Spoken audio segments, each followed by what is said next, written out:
Hello and welcome back to Building on a Budget Models. I'm Thomas and today we'll be building this. It's the Tamiya 135th German Sd.Kfz.2 Kettenkraftrad 2021 tooling. Now the first thing I did was to go through and highlight where I needed different colours.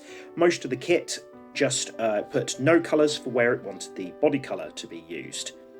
This kit's beautifully moulded, so I just needed a little bit of sanding from these UMP sanding sticks to remove some of the burrs. Here you can see the main body going together. The tooling is really exceptional, and even when the joins are very slight, a little bit of extra thin cement puts it together absolutely no problem. This was the first ever 135th armour kit I'd ever made, and I was really surprised how easy it all was. Just make sure that you read the instructions very carefully, as they are slightly different to a Tamiya car kit instruction. There are also some mould points, but the instructions remind you of these and tell you when to remove them. I decided to assemble all of this before priming and painting it.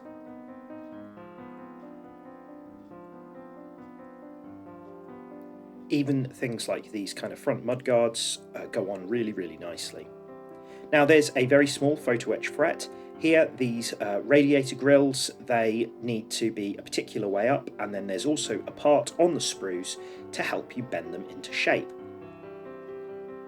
I used just a little dab of Gorilla Glue gel, and the wax pencil was really useful to get them into position on the engine cover. Super fine detail thanks to these.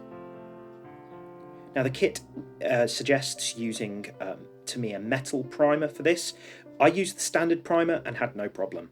You might need to widen the opening here a little bit to get it into place, but once you're happy with the position, you can then put the two kind of fuel covers over either side, and that glues it into place.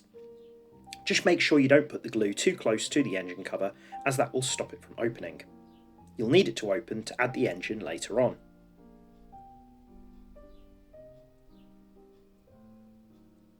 There are then a couple of fuel caps that go on either side. This kit was given to me by Jadlam Racing Models for me to build and review for them. There's a link in the description to buy yours and also to my review and unboxing. And then it's time to put the engine together. Now these foot plates have to be a kind of a wood brown. I did this quite carefully, but I wasn't too worried about it being that neat, as these will go underneath the driver's feet at the end.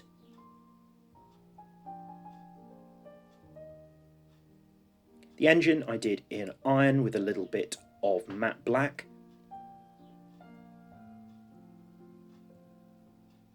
And then it connects very simply to the kind of foot plates for the driver. Then various other parts, some of which need to be in the same sandy colour yellow as the bodywork. Some of the fiddliest parts here are these handles, and the exhaust here I did in iron but later went over with a bit of rust.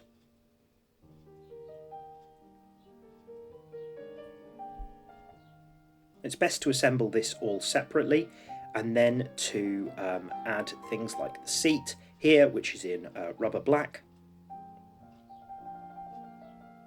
And then once you're happy with it, then open up the engine compartment and give it a little test fit.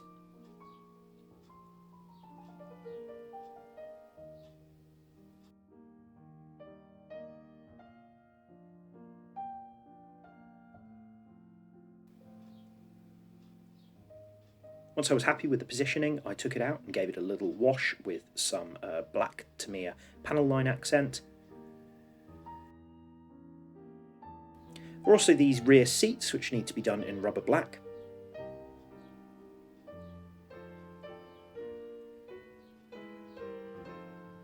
And there are these rear parts here which need a tiny bit of green. I think these might be lights, but I'm not exactly certain. If you know what they are, let me know in the comments. There's then an exhaust which goes on the back, and then the engine fits nicely inside. I used a little bit of super glue here to make sure that it was secure. Just to say, if you plan to put the driver in, you won't be able to open the engine case anymore. Now the bodywork here was all done in Humbrol 93 Desert Yellow. It's not the colour, obviously, that Tamiya recommend, but I found that it was a very similar match to the colour recommended. Now this is one of the most difficult parts to get in. It's a bit of a tight fit. I found that I needed to give it a bit of a push with my thumb to get this into place. Now then, this is the place for the only decal, the kind of instrument displays. It's one of the first kits I've seen where the decals take up less space than the Tamiya logo, but very nicely printed. Now this is for the steering at the front. Make sure not to put too much glue on it, as you won't be able to put the mechanism in. For these front lights, I sharpened a toothpick and then used a little bit of gloss white. The Sd.Kfz stood for Sonderkraftfahrzeug. This stood for Special Purpose Vehicle. These road wheels were also done in the same sandy yellow, but then I used a Sharpie to do the rubber tracks around the outside. Found this was much easier than using paint.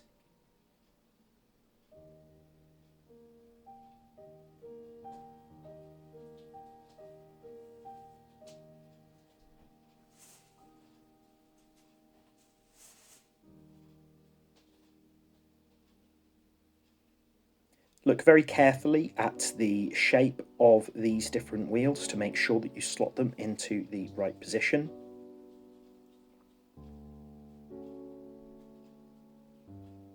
Again, thin cement, really useful here to get into all the little nooks and crannies. These kind of drive wheels were done in rubber black around the outside though. And there's also a little R and an L on them to make sure that you get them in the right position.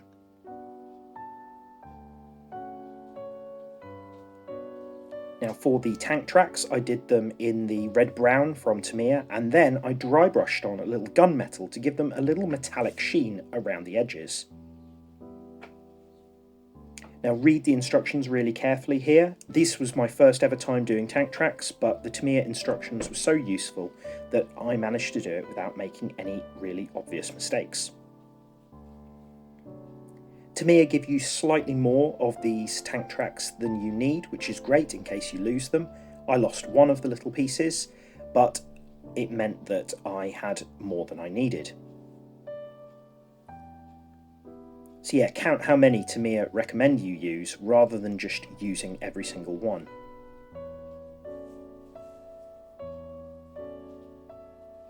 A little bit of thin cement secured these really nicely.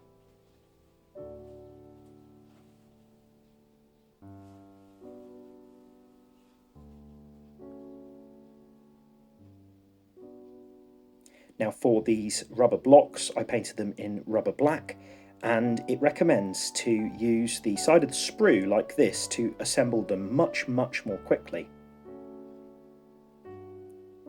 Obviously the ones around the ends you can't do this way, but the ones on the top and the bottom really help.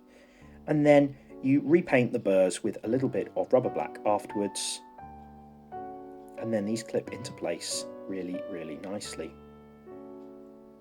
I was really pleasantly surprised at this because I was actually quite scared of making a mistake with the tank tracks.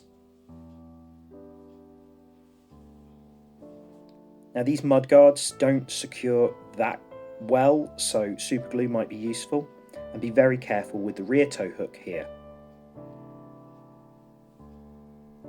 Now for the wheel here, make sure to assemble it so that the little stem valve is clearly seen. This front handlebar section is probably one of the most fiddly parts in the kit, so treat it with a lot of respect, because you don't want to damage it inadvertently. I did some dry fitting before adding glue, just to make sure I was happy with the position of it all. Unfortunately, the mudguard at the front assembles out of two pieces, so you may want to sand down the front, add a bit of filler perhaps to remove the seam. I added a little bit of rust later on, so you couldn't see it. Be very careful when fitting the steering mechanism into place, and then just slide the pin in, and if you do this carefully you shouldn't need any glue and you should still be able to turn the front wheels. Now this rolled up tarpaulin is done in kind of khaki, and then I used the red brown with a very thin zero brush to add the straps. There's then a headlight on the front. I added a little bit of silver to the kind of slot at the front to give the kind of effect of there being a light behind it.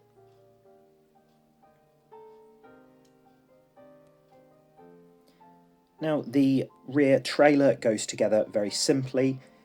It's assembled really nicely with lots of little slots to help the kind of extra thin glue fit into place.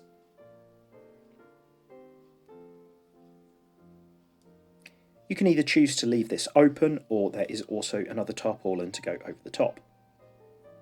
I do feel Tamiya missed a trick a little bit with the wheels, as they're made of two parts, but if they'd put the separate hub on the outside instead of the inside, then it would remove the need for any careful masking around with the rubber tyre around the outside. Never mind though, with a little bit of weathering you won't notice that there's anything amiss. These wheels are exactly the same as the one on the front. Now the hook here needs to be very carefully assembled, but a little bit of thin cement puts it into place.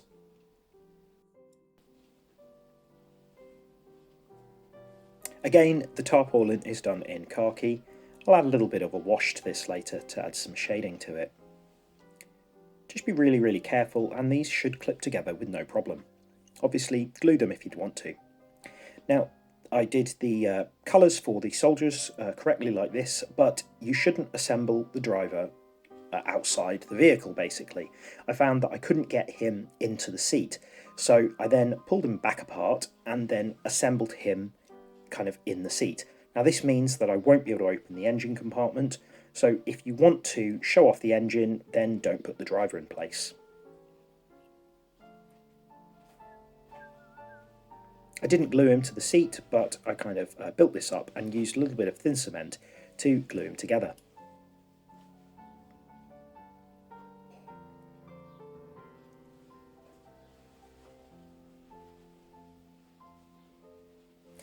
Now you're given 3 options for the arms, though only one option for the left arm.